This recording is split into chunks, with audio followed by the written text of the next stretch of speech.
Baik, nah kalau untuk tahun 2023 ini sendiri, Mang Amsi ngelihatnya kayak gimana sih kalau dari sisi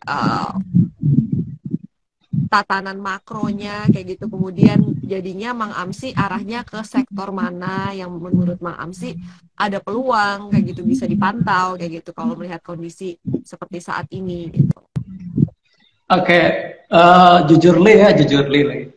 Sebenarnya saya kurang memperhatikan ya di tahun ini karena di awal tahun ada kegiatan lain, jadi pasar tuh ya anggap aja biasa. Tapi saya memang baca beberapa market outlook, beberapa sekuritas dari akhir tahun kemarin ya. Mm-mm. Banyak yang memprediksi bahwa tahun ini ada resesi lah, ada yang lain, ada sesuatu turbulence katanya seperti itu ya. Tapi Mm-mm. kita lihat di Indonesia sih masih aman-aman aja ya untuk Indonesia ya. Betul. Karena kan yang namanya resesi itu sah atau resmi ketika dua kuartal berturut-turut GDP-nya minus kan, seperti itu. Nah itu kan belum terjadi ya Betul. kalau tidak salah seperti itu. Nah kalau kita lihat dari market outlook di tahun kemarin itu banyak misalnya yang memprediksi tahun ini itu adalah masanya minyak kelapa sawit misalnya Mm-mm. CPO karena akan ada kebijakan B35 ya atau tidak salah kalau tidak salah. Kemudian juga nikel karena ada baterai, ada mobil-mobil dan kendaraan listrik itu kan yang masih rame ya sampai sekarang. Meskipun saya nggak tahu realisasinya seperti apa karena Antam belum naik besar juga kan seperti itu. Banyak Kemudian juga disebut-sebut ini perbankan. sebenarnya emiten Oh ya. metal ya. Kemudian juga misalnya perbankan juga diuntungkan misalnya karena dengan adanya kebijakan ya kenaikan suku bunga dan yang lainnya. Kalau yang syariah ya boleh kita sudah suka membuat rilis setiap bulan sih untuk saham-saham untuk saham-saham yang bergerak di perbankan syariah. Karena kan yang namanya perbankan itu laporannya bisa tiap bulan kita cek. Hmm. Jadi pertumbuhannya bisa kita lihat. Pertumbuhannya kita lihat dan sampai 2 bulan pertama oke ya. Naiknya masih di atas untuk BRIS ya misalnya masih di atas 40%. Tapi memang harganya ya stagnan. Karena kan kalau harga itu cerminan dari pelaku pasar antara fear and greed-nya ada di situ. Tapi kalau secara fundamental kinerjanya ya cukup naik lah, cukup menarik dibanding pesaingnya yang lain. Kemudian juga misalnya di 2023 ini ingat teman-teman Februari 2024 itu pemilu ya, pemilu. Iya. Pasti akan ada yang diuntungkan dengan saham-saham media misalnya meskipun Piala Dunianya gak jadi gitu ya Kasih. itu kan kena Iya. juga karena hak siar kan banyak yang ini Ci. Lumayan hak siar berkurang gitu kan kita Iya. bercermati lah sahamnya seperti apa efeknya seperti apa tapi misalnya kalau mau pemilihan ya, biasanya ada infrastruktur yang ditingkatkan misalnya saham-saham konstruksi saham-saham yang menunjangnya semen baja dan yang lainnya terutama juga misalnya consumer goods juga kan buat bagi-bagi tuh sembako buat kampanye juga ngaruh lah gitu. Nah itu kan di 2023 terjadi mungkin lah seperti itu kita kan yang namanya membeli saham itu membeli harapan dan mimpi gitu sih bayangin aja ke depannya seperti apa kira-kira kejadian seperti apa banyakkan kan di pasar modal itu meresponnya lebih duluan ketimbang pasar realnya. Contohnya kita lihat lah ketika COVID gitu ya, belum suntikannya belum ada, tapi saham suntikan sudah naik tinggi gitu. Karena mau vaksinasi kan waktu itu saham yang pemasok alat suntik itu sudah naik duluan di pasar modalnya, tapi di pasarnya bahkan baru dibuat suntikannya gitu. Maka pasar modal itu pasar yang merespon pertama ketika ada isu atau ketika ada tema-tema yang sifatnya makro. Seperti itu. Iya. Jadi suka forward looking ya, belum kejadian kalau kita lihat ke depannya bakalan ke arah situ itu bisa dilirik meskipun kadang tidak semudah itu dalam artian kita tuh suka lucu juga ya misalnya nih kinerjanya meningkat kayak tadi salah satu emiten yang disebutin oleh Mang Amsi tapi harganya masih belum kemana-mana pada saat kita bertemu saham seperti ini kadang-kadang kita belum tertarik membeli malahan pas udah Betul. begitu ramai dibicarain harganya udah tinggi baru kita rasanya berani beli gitu karena kayaknya semua orang beli saham ini kayak gitu loh. Gimana tuh pandangan Mang Amsi? Apakah Mang Amsi tipe yang beli di support atau ngikutin ya pas udah uptrend kayak gitu? Oke, jadi istilahnya kalau saya sih lebih bagaimana sahamnya ya. Misalnya kalau sahamnya sifat, jadi gini sih, kalau kita punya stock universe sendiri, kita sudah tahu karakter sahamnya. Misalnya kalau saham ABCD ini biasanya bagusnya beli di support, jual di resisten. Kalau yang ini itu trend follow. Misalnya kalau sudah tembus resistennya dia suka naik lama sampai tembus lagi katakanlah resisten apa support sebelumnya. Jadi setiap saham itu punya perilaku yang berbeda. Atau misalnya kalau kita kaji lagi grup tertentu juga berbeda perilakunya. Saya kira setiap saham itu memiliki ciri khas yang masing-masing. Tapi saya punya clue lah buat teman-teman ya. Kalau yang masuk ke LQ45 atau JI yang besar-besar itu, belinya beli di support, jual di resist. Seperti itu. Kenapa? Karena jangan berharap beggar di saham yang kapitalisasinya sudah gede gitu. Karena untuk menggerakkannya itu butuh berapa triliun. Satu tick itu sudah, atau satu papan itu butuh berapa triliun. Tapi kalau di saham-saham yang masih kapitalisasi kecil, beggar multi-beggar itu masih potensial. Tinggal cari momentumnya. Misalnya sekarang momentumnya sedang kemana, yang diuntungkan saham apa, kita ikut di situ. Dan cari, kalau saya misalnya karena concern di saham syariah, cari yang masuk di efek syariah.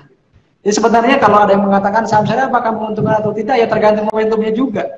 Kita ikut momentumnya, kalau lagi batu bara tinggal ikut batu bara yang syariah. Ketika rame-rame digital kita ambil digital yang syariah. Ketika rame farmasi kita ambil farmasi yang syariah. Seperti itu. Karena pilihan sahamnya cukup banyak ya untuk bisa mengakomodasi momentum apa yang saat ini sedang terjadi di market ya, Mang Amsi. Betul.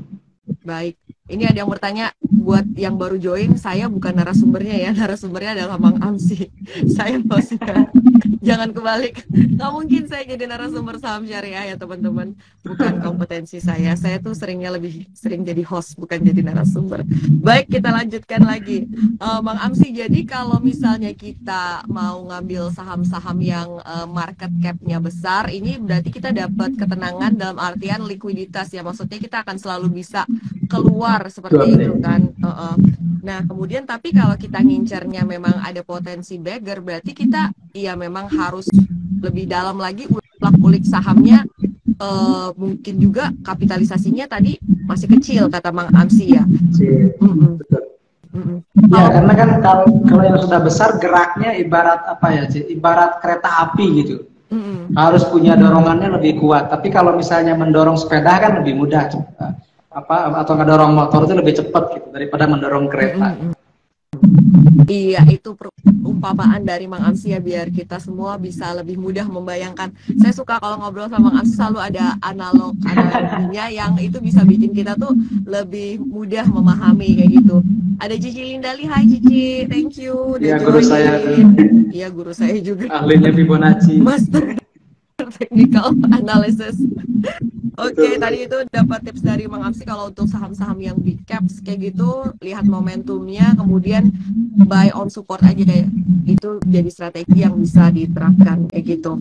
Nah, Mang Amsi sendiri kalau untuk instrumen saham ini lebih ke swing atau juga ada persiapan misalnya suatu saat bisa pensiun dan menikmati passive income dari dividen kayak gitu. Seperti apa sih Mang Amsi kalau boleh tahu posisi saham untuk financial planningnya Mang Amsi dan keluarga kayak gitu?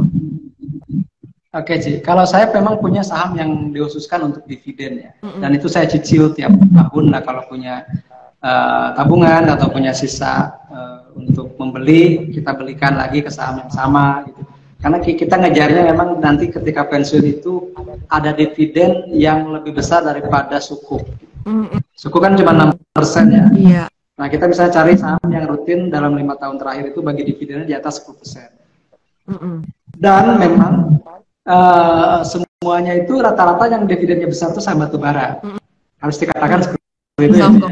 Jadi memang saham-saham batubara yang dividennya besar gitu. Dan kita cari saham batubara yang katakanlah cadangan batubaranya itu masih bisa 30 tahun atau 50 tahun yang akan datang, masih ada cadangan batubaranya. Meskipun banyak orang yang mengatakan ini sunset industry, kemudian ini istilahnya sektor yang mungkin nanti tidak akan tergantikan oleh renewable energy dan bla bla. Tapi sampai hari ini kan masih tetap aja dipakai gitu.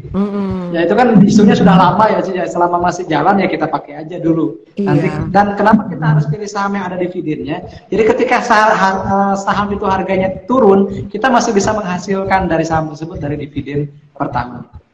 Dan yang lainnya ya kalau swing saya pun tidak terlalu sering ya, jadi saya memang memilih saham yang kalau ditinggal lama pun saya tidak khawatir karena fundamentalnya bagus. Karena buat swing yang pendek pun saya waktunya kadang tidak ada juga, Ci. Oh, Belum untuk ada lah. pendek pun masih terbatas waktu ya, Mang Amsi. Betul. Jadi memang lebih. Kalau online dulu sih ketika masa COVID saya bisa sedikit ya, karena belajarnya daring dari rumah. Iya. Sekarang sudah offline lagi, harus di sekolah. Jadi waktunya memang tidak bisa, belum ke sana lah, belum punya waktu untuk bisa full time trading. Baik, beberapa teman ada 2 setidaknya saya baca di sini nanyain hukumnya saham syariah. Kalau di scalpingin tadi sebenarnya udah dijelasin sama Mang Amsi di depan.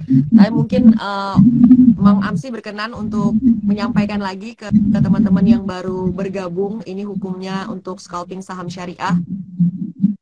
Oke, scalping itu kan beli sekarang jual berikutnya gitu ya. Iya. Itu boleh.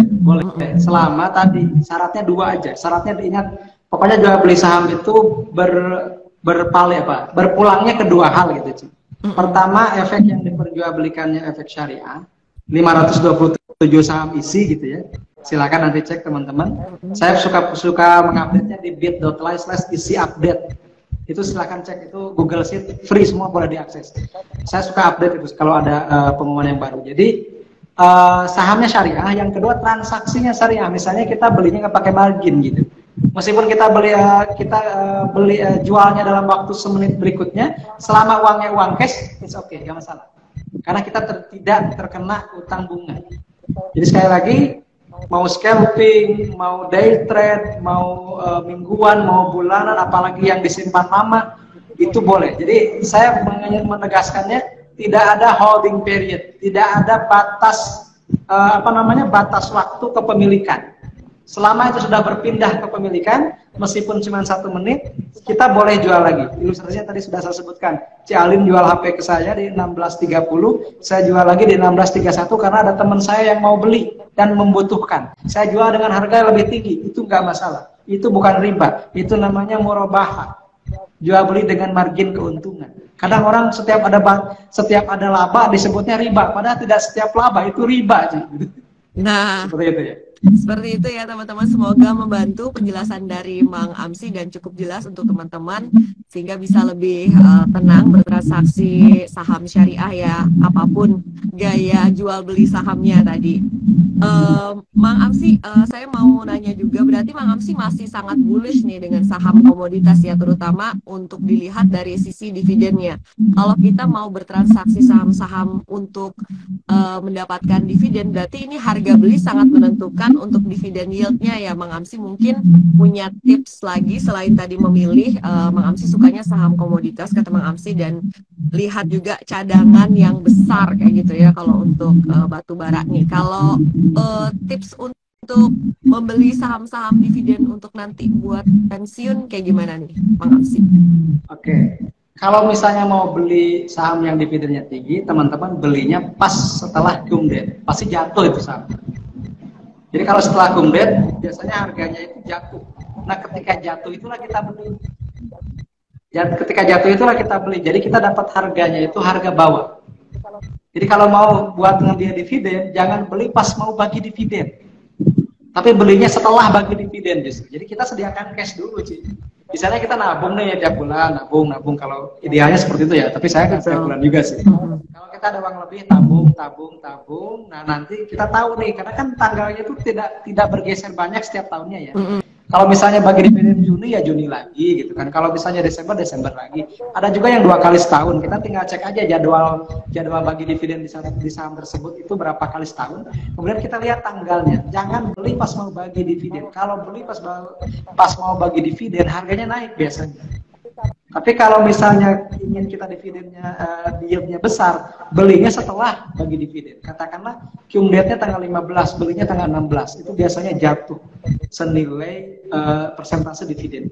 Jadi kita siapkan dulu cash untuk membeli saham yang dividennya besar di harga ketika setelah cumdet, tanggal terakhir dicatatkan sebagai penerima dividen. Ex-date lah istilahnya seperti itu. Jadi disitulah kita dapat harga bawahnya. Nah, nanti teman-teman di tahun berikutnya terserah. Kalau misalnya gini, kalau misalnya ternyata returnnya atau katakanlah capital gain-nya lebih besar daripada imbal dividennya, jual dulu.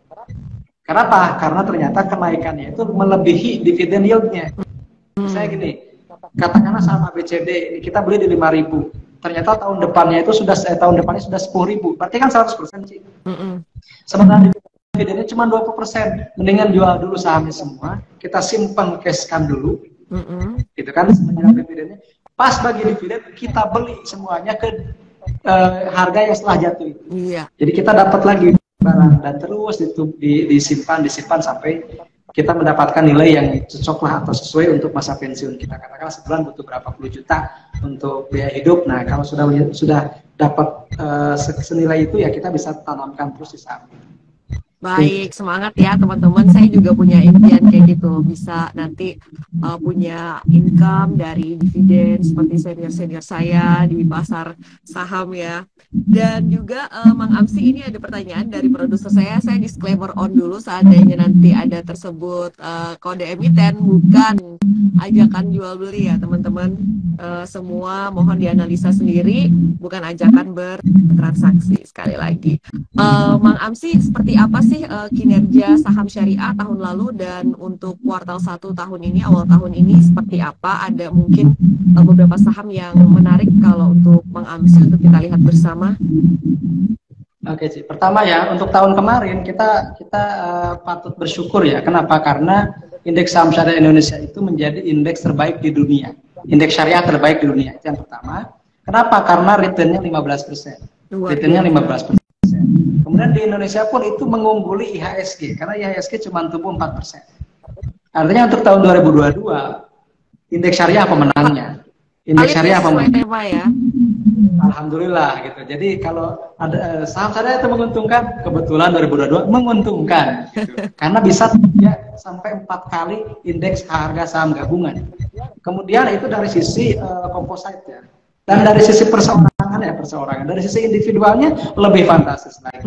Bayan Resources 600%. Wow. Raja 470%. Itu saham tahun kemarin, bukan berarti sekarang sama. Karena sekarang mungkin udah mentok itu. Nah, itu yang tahun kemarin anggapnya itu masa lalu ya, Ci, nggak bisa diulang gitu. Pandemi juga tahun syariah juga. Di pandemi itu yang unggul JI 70. Kenapa? Karena ada bridge yang fantastis. Dari 130 ke 3.800, berarti berapa tuh? 30 bagger ya, 30 kali lipat. Itu saya pernah bikin konten sih, instrumen yang paling menguntungkan di seluruh dunia di tahun 2020 itu BRIS, karena mengalahkan Bitcoin sekalipun yang lagi hype waktu itu. Emas apalagi kalah, ya IHSG kalah, semua kalah sama BRIS. Tapi itu masanya BRIS tahun 2020 ketika menjelang merger. 2021 bukan lagi BRIS, tapi bank digital dan perusahaan teknologi. 2022 bukan lagi perusahaan teknologi, bukan lagi bank syariah, tapi batu bara.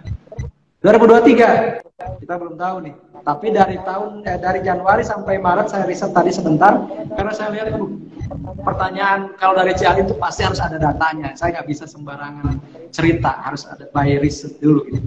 Ternyata yang sudah lebih dari 20% itu ada, tapi saya harus mengatakan ya, mohon maaf ya teman-teman, misalnya BRIS lagi, karena memang nyatanya lebih dari 20%. Kemudian Era Jaya juga lebih dari 20%. Kenaikan sahamnya maksud saya, karena yang untuk kuartal 1 belum rilis laporan keuangan, nanti baru pertengahan April lah biasanya. Kemudian ada juga Bluebird. Jadi saya sebutkan saham-saham yang familiar aja ya. Kalau saham-saham yang third liner saya nggak berani, nanti saya disalahin, Mang pasti beli gak geraknya, agak liquid juga kan gitu. Tapi yang penting tadi ya, ada BRIS, ada Era, ada Bird, itu yang Bird ya kode sahamnya. Kemudian apalagi tadi saya cek, ada yang saya notice cuma 3 ya, karena itu yang agak liquid lah, yang liquid. Yang lainnya kebanyakan saham-saham yang third liner yang saya takut dibeli gak bisa dijual gitu, karena volumenya kecil. Betul, itu membutuhkan apa ya, conviction yang lebih besar lagi, dan kitanya harus rajin ngulik-ngulik lagi untuk kita bisa punya keyakinan tetap pegang saham-saham itu meskipun itu kurang liquid ya. Jadi kalau kita ngomongnya di forum ini mungkin kita beda-beda ini ya, nyali kita, conviction kita terhadap saham, audiens beda-beda. Jadi memang tadi Mang Amsi sebutin yang liquid aja ya, yang market cap-nya cukup besar. Mang Amsi, untuk prospek saham syariah overall 2023 ini, apakah Mang Amsi cukup optimistis seperti prestasi yang sudah ditorehkan indeks saham syariah 2 tahun belakangan ini? Optimis tuh harus ya, tapi realistis juga mesti. Jadi saya mungkin melihat pertumbuhannya tidak sefantastis tahun kemarin ya, karena banyak tarik ulurnya lah, misalnya resesi, faktor makroekonomi dari eksternal juga dari luar negeri, ada dari The Fed, dan yang kadang saya tuh jarang baca sebenarnya sih. Tapi ya saya lihat refleksinya aja di bursa seperti apa, karena kan kadang itu cuma fear and greed juga di pasar ya. Faktanya dan fundamentalnya is oke. Jadi saya harus membaca dulu laporan kuartal 1, baru men-screening dari situ. Nanti mungkin kita bisa adain lagi live IG bareng ya. Jadi karena saya menginput 850-an semuanya saya input laporan keuangannya. Jadi supaya saya tidak penasaran, semuanya saya input, bahkan yang non syariah pun saya input. Supaya adil menilainya. Kadang-kadang orang tuh cuma pilih yang 45 aja. Kalau saya enggak semuanya. Jadi kalau ada yang mutiara tersembunyi itu saya tahu. Tahun ini kayaknya ini deh yang naik. Di kuartal satunya sangat ajaib nih performanya. Nanti saya bocorin lah di IG saya sendiri atau di Syariah Saham. Tapi saya belum nemu karena belum ada kuartal 1 laporannya. Nah kalau misalnya tahun sekarang mungkin pertumbuhannya tidak sefantastis tahun-tahun sebelumnya, tapi tetap akan tumbuh sedikit begitu karena ada istilahnya mungkin ada animo dari masyarakat untuk fokus kepada menghadapi tahun politik itu misalnya dengan banyak ngemil gitu, banyak nonton atau apalah gitu, dan itu akan berimbas kepada saham-saham misalnya consumer goods. Kita lihat juga saham-saham konstruksi atau saham-saham semen yang mungkin juga akan terimbas dengan ada gelontoran dana pemerintah yang mungkin di akhir masa jabatannya ingin memberikan monumen seperti apa. Itu hanya tebak-tebakan dan prediksi. Sekali lagi mimpi membeli saham itu membeli mimpi, teman-teman tinggal kembangkan mimpinya itu. Siapa tahu ada benarnya mimpinya. Sehingga nanti dikonversi saham apa yang cocok dengan saham apa yang relevan dengan momentum atau isu itu. Nice banget Bang Amsi. Jadi kita lihat kira-kira perilaku masyarakat akan seperti apa nih untuk dapat ide ya saham apa yang bisa kita lirik kayak gitu seperti yang Mang Amsi bilang. Mang Amsi mau dong dikasih closing statement nih, ajakan teman-teman anak-anak muda terutama untuk investasi di saham syariah berdasarkan pengalaman Mang Amsi sendiri seperti apa nih selama bertahun-tahun ini bertransaksi di saham syariah. Oke, Ci. Tahun 2015 ketika saya menggagas satu komunitas, jumlah investor saham kita baru 4.000-an orang. Dan di tahun 2022 kemarin nembus 117.000 orang. Artinya potensi pertumbuhan itu terus meningkat. Bayangkan dalam waktu sekitar 6 tahun atau 7 tahun itu lonjakannya sudah lebih dari 20 kali lipat khusus untuk investor di saham syariah. Dan itu meskipun lonjakannya fantastis, tapi itu baru 0, sekian 0,02% mungkin ya, 0,0 sekian persen dari jumlah penduduk Indonesia. Artinya masa depan pasar modal kita ada di pasar modal syariah salah satunya. Kenapa? Karena masih banyak kita masyarakat yang belum melek tentang investasi syariah, dan itu akan menjadi landasan terbesar pertumbuhan pasar modal atau saham khususnya ke depan. Dan yang tidak bisa diulangi dalam investasi adalah waktu. Saya dan si Arvin itu mungkin udah mendekati usia kenabian seperti agak telat ya. Ya, dan ternyata telat itu waktu yang kita lewatkan itu kalau oleh teman-teman yang masih muda itu bisa menjadi peluang yang bisa melipat gandakan return di masa depan. Jadi sahabat utama investasi adalah waktu, dan teman-teman memiliki itu. Silakan manfaatkan. Terima kasih. Betul, yang masih muda ini punya harta yang sangat berharga, tidak bisa diuangkan, itu adalah waktu ya. Dan kalau misalnya sudah punya bekal ilmunya, siap mentalnya, itu bisa nikmat banget ya mengalami pertumbuhan aset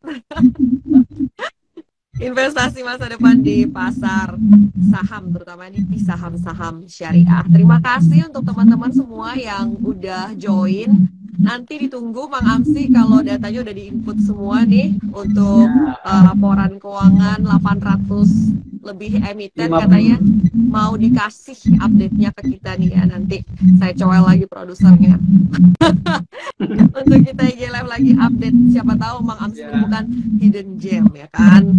Terus kita bisa lihat sama-sama lebih dalam analisa sendiri. Mang Amsi, terima kasih sharingnya, berkah selalu, sehat, sekeluarga, sukses untuk karirnya, investasinya juga. Terima kasih sudah berbagi amal jariah ya, mengajari kita semua soal saham syariah. Makasih Mang Amsi, thank you. Bye, saya izin live ya teman-teman. Bye. Iya, selamat menunggu waktu berbuka.